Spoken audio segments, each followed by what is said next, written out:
اعوذ باللہ من الشیطان الرجیم بسم اللہ الرحمن الرحیم انا اعطیناک الکوثر فصل لربک وانحر ان شانئک هو الابتر صدق اللہ العلی العظیم وصدق رسولہ النبی الامین المتین الکریم ونحن علی ذلک لمن الشاہدین والشاکرین والحمد للہ رب العالمین. درود پاک پڑھے. اللہم صلی علی سیدنا و مولانا محمد و علی سیدنا و مولانا محمد و بارک وسلم. صلاة و سلام علیکہ یا رسول اللہ و علی آلکہ و اصحابکہ یا نور اللہ صلی اللہ تعالی علیہ وسلم. سورۃ الکوثر، کوثر والی سورت، جس کی تفسیر اور مختصر تشریح آپ کے سامنے پیش کرنے کی سعادت حاصل کرنا چاہتا ہوں. قرآن پاک کی انتہائی مختصر ترین یہ سورہ مبارکہ ہے جس میں بس 3 ہی آیتیں ہیں، اور اس میں اللہ کے رسول صلی اللہ علیہ وسلم کی بے مثل و بے مثال تعریف اور مدح سرائی کی گئی ہے. یوں تو پورا قرآن پاک نعت مصطفیٰ ہے. شاعر بھی کہتا ہے آیتوں سے ملاتا رہا آیتیں، پھر جو دیکھا تو نعت نبی بن گئی. لیکن خاص یہ سورہ کوثر کی بات ہی کچھ اور ہے. اللہ رب العزت ارشاد فرماتا ہے انا اعطیناک الکوثر، بے شک ہم نے آپ کو کوثر عطا فرما دیا. یہ کوثر کیا چیز ہے؟ اور ہم لوگ دعا کرتے ہیں ربنا آتینا فی الدنیا، وہاں آتے کہتے ہیں اے اللہ ہم کو دے دے دنیا اور آخرت میں بھلائی. اور یہاں اعطینا تو یہ عطا سے ہے اور وہ اتیان سے ہے. آخر دونوں کا فرق کیا ہے؟ اللہ رب العزت یہ بھی تو ارشاد فرما سکتا تھا انا آتینا، ہم نے دیا، اور یہ ہے انا اعطینا عین کے ساتھ اور تو کے ساتھ، ہم نے دے دیا. ایک ہوتا ہے دینا، ایک ہوتا ہے دے دینا. بینک میں آپ جاتے ہیں، پین نہیں ہوتی ہے، دوسرے سے بولتے بھیا پین دے دے، تو وہ پین آپ کو دیتا ہے، تو کیا مالک بنا دیتا ہے؟ نہیں، وہ ہے بغیر عین توئے والا، ہے نا. اور جہاں عین اور تا کے ساتھ ہوتا ہے اس کا مطلب یہ ہوا کہ بھیا یہ لیجئے، آپ کو میری طرف سے پین گفٹ میں تحفے میں لے لو، یعنی دے کر مالک بنا دینا. تو اللہ تبارک و تعالیٰ فرماتا ہے انا اعطیناک الکوثر، ہم نے آپ کو کوثر عطا فرما دیا، مالک بنا دیا، سب کچھ آپ کے حوالے کر دیا. یہ اللہ کے فرمان کے کمال اور جمال کی شان ہے کہ لفظ کے پھیر میں معنی کا کتنا زبردست سمندر ٹھاٹھے مار رہا ہے، موج مار رہا ہے. اصل میں یہ کوثر سے مراد کیا؟ کوثر کی تشریح اور تفسیر کے بارے میں مفسرین نے اتنے سارے اقوال بیان فرمائے، کیا کہیں. کسی میں یہ آتا ہے کوثر سے مراد حوض کوثر ہے. قیامت کے دن کسی کو حوض کوثر سے ایک پیالہ پانی مل جائے تو وہ 50,000 سال کا ایک دن قیامت والا پورے دن بھر اس کو پیاسی نہیں لگے گی. یہ کوثر کے پانی میں اتنا زبردست معاملہ ہے. اور سرکار پاک صلی اللہ علیہ وسلم بھر بھر کر اپنے پیارے امتیوں کو وہ جام عطا فرمائیں گے. سبحان اللہ. سرکار پاک صلی اللہ علیہ وسلم کو حوض کوثر عنایت فرمایا گیا. اس کا یہ مطلب نکالا کچھ لوگوں نے، کچھ لوگ کہتے نہ، یہاں حوض کوثر مراد نہیں ہے، نہر کوثر ہے. جنت میں جو مین 4 نہریں ہیں ان میں ایک سب سے زبردست نہر ہے نہر کوثر.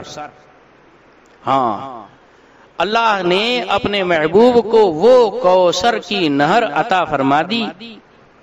یوں تو سب انہی کا ہے، پر دل کی اگر پوچھو یہ ٹوٹے ہوئے دل ہی خاص ان کی کمائی ہے.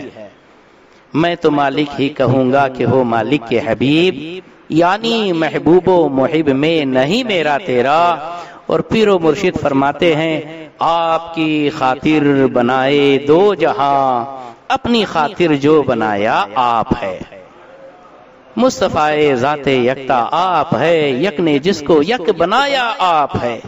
اللہ اکبر۔ کچھ مفسرین فرماتے ہیں کوثر سے مراد کثرت اولاد، حضور کی اولاد کثرت سے ہوگی۔ دراصل حضور پاک صلی اللہ علیہ وسلم کی پہلی زوجہ مکرمہ ام المومنین بی بی خدیجہ الکبریٰ رضی اللہ تعالی عنہا سے سرکار کی 4 شہزادیاں اور 2 شہزادے پیدا ہوئے۔ پہلے بڑے شہزادے تھے جن کا نام تھا قاسم، دوسرے صاحبزادے تھے حضور کے جن کا نام تھا عبداللہ، انہی کو طیب و طاہر بھی کہتے ہیں۔ حضرت قاسم کی طرف نسبت کرتے ہوئے حضور کو ابو القاسم یہ کنیت سے یاد کیا جاتا ہے۔ حضور پاک صلی اللہ علیہ وسلم نے ارشاد فرمایا تسموا باسمی ولا تقتنوا بکنیتی، میرے نام پر بھلے ہی نام رکھ لو لیکن میری کنیت پر اپنی کنیت مت رکھنا۔ تمہارا بیٹا اگر قاسم نام کا ہو تو اپنے آپ کو ابو القاسم مت کہنا۔ ہاں یہ تو حضور کا خاصہ ہے، حضور کی خصوصیت ہے۔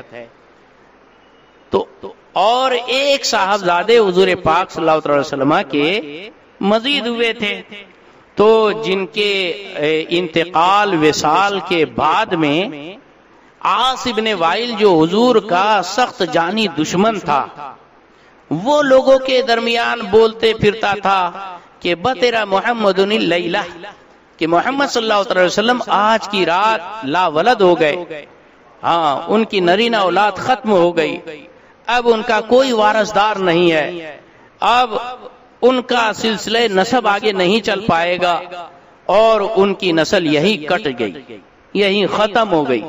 خبیث ایسا بولتا تھا۔ اور دوسرا مردود تھا ابو لہب، حضور کا سگا چچا، بالکل پڑوسی۔ حضور کا مکان اور ابو لہب کا مکان بالکل آزو بازو میں صرف ایک دیوار تھی۔ ہاں تو یہ خبیث اور اس کی عورتیاں جو تھی وہ جھاگ جھاگ کر حضور کے گھر میں کاشانہ اقدس میں دیکھا کرتے تھے، تو سرکار پاک صلی اللہ علیہ وسلم کا جو کچن تھا وہ ان کی نگاہوں کے سامنے رہتا تھا۔ یہ نالائق وہاں گندگی، آلائش، پاخانہ، نجاست یہ پھینک دیا کرتا، ساری ہانڈی خراب کر دیتا تھا، اتنا بڑا نالائق۔ سرکار پاک صلی اللہ علیہ وسلم کا خونی رشتہ دار تھا، لیکن اللہ تبارک و تعالی ایمان جب دیتا ہے تو مخصوص پاکیزہ روحوں کو عطا فرماتا ہے، اور اگر کوئی ازلی بدبخت ہو تو وہ بھلے کتنا بڑا کیوں نہ رشتہ دار ہو اس کی کوئی حیثیت نہیں رہتی۔ ہاں حضرت نوح علیہ السلام کا بیٹا ان کا پیروکار نہیں بن پایا، اللہ ارشاد فرماتا ہے وہ آپ کی اولاد میں سے نہیں۔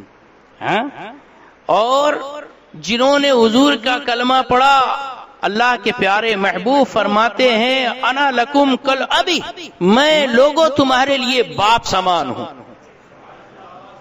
کرم سب پر ہے، کوئی ہو کہیں ہو تم ایسے رحمت للعالمین ہو۔ اللہ اکبر۔ سرکار پاک صلی اللہ علیہ وسلم کی شان ہی نرالی۔ یہ ابو لہب اتنا قریبی ہونے کے بعد بھی جب رات میں حضور کے شہزادے کا وصال ہوا، انتقال ہوا، تو کسی کے گھر میت ہونے کے بعد کتنا بڑا کیوں نہ جانی دشمن اور خون کا پیاسا انسان ہو، تھوڑا بہت رحم کھاتا ہے، دکھ کی گھڑی ہے، چلو تھوڑا سا حوصلہ دے دیا جائے، کیا ان کی مخالفت کی جائے، ہر کوئی سوچ لیتا ہے۔ لیکن یہ اتنا نالائق تھا، پورے مکے شریف کے اندر گھوم گھوم کر لوگوں کو بتاتا تھا کہ آج مصطفیٰ جان عالم صلی اللہ علیہ وسلم کے شہزادے کا انتقال ہو گیا اور وہ لاولد ہو گئے، ان کا نسب ختم ہو گیا، ان کی نسل ختم ہو گئی۔ بطیرہ محمد معاذ اللہ، ہاں فہوا ابتر، تو اس لیے حضور نسل بریدہ ہو گئے معاذ اللہ، جب بھی محبوب پاک صلی اللہ علیہ وسلم پر کوئی زبان درازی کرتا ہے مصطفیٰ تو صبر کر لیتے ہیں، لیکن مصطفیٰ کے دل کو دکھ پہنچانے پر اللہ تبارک و تعالی جلال میں ارشاد فرماتا ہے انا اعطیناک الکوثر۔ میرے محبوب یہ کہتے ہیں تمہاری اولاد ختم ہو گئی، ہم کہتے ہیں کہ ہم نے تمہیں کثرت اولاد عطا فرمائی، ہر ایک کی نسل اور اولاد تو بیٹوں سے چلتی ہے، تمہاری نسل تمہاری شہزادی فاطمہ سے چلے گی، اتنی برکت اتنی برکت اتنی برکت کہ بولنے والوں کے نام و نشان مٹ گئے، لیکن مصطفیٰ کی آل تب بھی تھی، آج بھی ہے، قیامت تک کے ہے، ہر گاؤں ہر گلی ہر کوچے میں ہے، اور آج بھی ایک مصطفیٰ کی آل اور شہزادہ رسول کے عرس میں ہم شریک ہیں۔ اسی محفل میں دیکھ لیجئے کتنے سادات کرام ملیں گے۔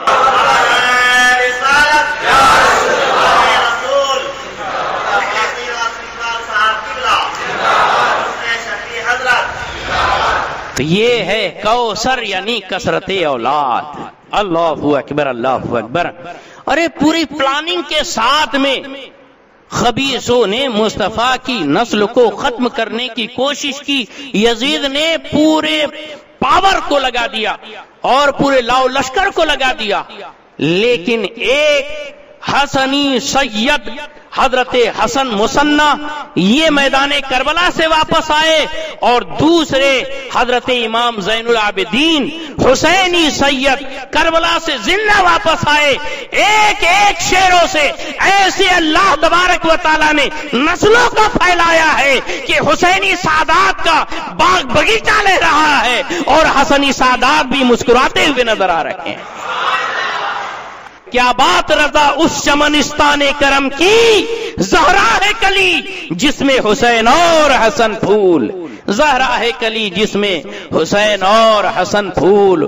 وہی حسنی حسینی سادات میں سے تمام خوبیاں حسن و جمال اور برکتوں کو سمیٹے ہوئے ایک عظیم شخصیت جو ہمارے محلے کے لیے کوہ نور کے ہیرے سے بھی قیمتی حیثیت رکھتے تھے، حضرت سید شفیع الدین جیلانی رحمت اللہ تعالی علیہ، آج ہم ان کے عرس سراپا قدس میں موجود ہیں۔ غرض کے اللہ ارشاد فرماتا ہے انا اعطیناک الکوثر، ہم نے آپ کو کثرت اولاد عطا فرمائی۔ کچھ مفسرین فرماتے ہیں کوثر سے مراد خیر کثیر، کچھ مفسرین فرماتے ہیں کوثر سے مراد ذکر کثیر۔ اللہ نے ارشاد فرمایا جعل تو ذکر کا ذکری، میرے محبوب تیرے ذکر کو میں نے اپنا ذکر بنا لیا، اور جہاں جہاں اللہ کا ذکر ہوتا ہے وہاں وہاں مصطفیٰ کا بھی ذکر ہوتا ہے، جہاں جہاں خدا کی خدائی وہاں مصطفیٰ کی مصطفائی چلتی ہے۔ نمازوں کے اندر جہاں اللہ اکبر کی صدائیں اور تکبیریں بلند ہوتی ہے، وہی ادب قاعدے میں بیٹھ کر السلام علیکہ ایھا النبی کی سلامیاں پیش کی جاتی ہے۔ جب مؤذن اللہ اکبر پکارتا ہے تو اشہد ان محمد رسول اللہ کی شہادت بھی پیش کرتا ہے۔ اللہ اکبر اللہ اکبر۔ اور کچھ مفسرین نے فرمایا انا اعطیناک الکوثر یعنی مدح کثیر، تعریف کثیر، اللہ کے رسول کی بڑی تعریف کی گئی۔ اللہ اکبر اللہ اکبر۔ حضرت حسان ابن ثابت فرماتے ہیں شقا لہو من اسمہ اسم من اسمہ، کہ اللہ نے اپنے محبوب کے واسطے اپنے نام میں سے نام نکال کے رکھا ہے۔ ہاں فہذا محمود وہو محمد، کہ یہ اللہ محمود ہے اور وہ مصطفیٰ محمد ہے۔ اللہ اکبر اللہ اکبر۔ تو محمد کون جس کی تعریف اللہ کرے، اور محمود کون جس کی تعریف مصطفیٰ کرے؟ تو جس کی تعریف اللہ کرے تو وہ تو تعریف کبھی مٹنے والی نہیں ہے۔ اعلیٰ حضرت جھوم کر اسی لیے کہتے ہیں تو گھٹائے سے کسی کے نہ گھٹا ہے نہ گھٹے، جب بڑھائے تجھے اللہ تعالیٰ تیرا، اور فرش والے تیری شوکت کا علو کیا جانے، خوش روا عرش پر اڑتا ہے پریرا تیرا۔ انا اعطیناک الکوثر فصلی لربک وانحر، اس لیے آپ اپنے رب کے واسطے نماز پڑھیے، قربانی دیجئے۔ ان شانئک هو الابتر، بے شک آپ کے دشمن یہی نسل بریدہ ہے، یہی ابتر ہے، یہی بدتر ہے۔ لہذا دیکھا آپ نے اللہ کے کلام کی صداقت، عاص ابن وائل کی نسل نہیں ملتی۔ کیسے صاحب؟ حالانکہ عاص ابن وائل کے 4 بیٹے تھے، 4۔ اللہ نے ان چاروں کو مصطفیٰ کے قدموں میں لا کر ڈال دیا، چاروں صحابی رسول بنے، اور تھے بیٹے عاص ابن وائل کے، گیت گاتے تھے مصطفیٰ کے مصطفائی کے، کلمہ پڑھتے تھے حضور کا، لعنت کرتے تھے عاص ابن وائل پر۔ بتاؤ، یہ ہے اللہ تبارک و تعالیٰ کی شان کہ مصطفیٰ کے دشمنوں کو نیست و نابود کر دیا، اور ان کی نسل سے جو خوش نصیب تھے انہیں مصطفیٰ کی دامن میں ڈال دیا۔ بڑے نصیب والے حضرت عمرو بن عاص رضی اللہ تعالیٰ عنہ، جلیل القدر صحابی رسول، باپ جہنمی عاص ابن وائل اور بیٹا جنتی، جس پر جنت فخر کرے، جنتی فخر کرے، سارے مومنین فخر کرے، وہ 4 بیٹے عاص ابن وائل کے صحابی رسول بن گئے۔ ہاں، تو یہ شان ہے مصطفیٰ کی کہ جو مصطفیٰ کے خلاف گیا بالکل مٹ کے رہ گیا، جو مصطفیٰ کے قدموں سے جڑا وہ کھل کے اور کھل کے رہ گیا۔ اللہ تبارک و تعالیٰ کی بارگاہ میں دعا ہے، الہ العالمین حضرت سید صفی الدین جیلانی رحمت اللہ تعالیٰ علیہ اور غوث و خواجہ کے فیض و برکات سے ہم سبھی کو مالا مال فرمائے، اور دونوں جہان میں ان کے جھنڈے تلے ہمارا حشر و نشر فرمائے، اور تمام مسلمانوں کی جان مال عزت آبرو دھن دولت دکان مکان ایمان کی حفاظت و صیانت فرمائے۔ وصلی اللہ تعالیٰ علی خیر خلقہ محمد وآلہ وصحبہ اجمعین برحمتک یا ارحم الراحمین۔